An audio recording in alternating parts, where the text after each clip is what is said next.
તો સમાચારમાં હવે વાત કરીએ તાપીની તો તાપી જિલ્લામાં આજે 49 ગ્રામ પંચાયતોની સામાન્ય અને પેટા ચૂંટણી શાંતિપૂર્ણ માહોલમાં યોજાઈ રહી છે।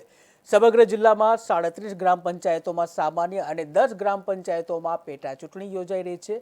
ત્યારે આ ચૂંટણીમાં સરપંચની 45 બેઠકો માટે 119 ઉમેદવારો અને વોર્ડ સભ્યો માટે 262 બેઠકો માટે 611 ઉમેદવારો ચૂંટણી મેદાનમાં છે, જ્યાં 7 તાલુકાઓમાં 7 ડિસ્પેચિંગ સેન્ટર અને 26 રૂટ ફાળવવામાં આવ્યા છે। ત્યારે કુલ 105 મતદાન મથકો ઉપર 41,443 મહિલા અને 44,220 પુરુષ મતદારો તેમના મતાધિકારનો ઉપયોગ કરી રહ્યા છે।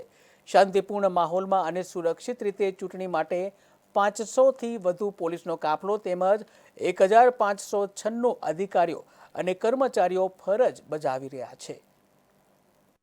તાપી જિલ્લામાં આજે 49 ગ્રામ પંચાયતની સામાન્ય ચૂંટણી અને પેટા ચૂંટણી યોજાઈ છે। ત્યારે વાત કરીએ તો જિલ્લામાં 37 ગ્રામ પંચાયતોમાં સામાન્ય ચૂંટણી અને 10 ગ્રામ પંચાયતોમાં પેટા ચૂંટણી યોજાઈ છે। જ્યારે જેમાં વાત કરીએ તો સરપંચની 45 બેઠકો માટે 119 ઉમેદવારી અને વોર્ડ સભ્યો માટે 262 બેઠકો માટે 611 ઉમેદવારી મતદાન શરૂ છે। ત્યારે વાત કરીએ તો 7 તાલુકામાં 7 ડિસ્ટન્સ સેન્ટરો સહિત 26 રૂટ ફાળવવામાં આવેલા છે। જેમાં વાત કરીએ તો સમગ્ર જિલ્લામાં કુલ 105 મતદાન મથકો પર 41,443 મહિલા અને 44,220 પુરુષો મતદાનો પોતાનો મત આપશે। ત્યારે વાત કરીએ તો જે ચૂંટણી શાંતિપૂર્વક માહોલમાં પતે તે માટે 500 કરતા વધારે પોલીસ કર્મી અને 1,500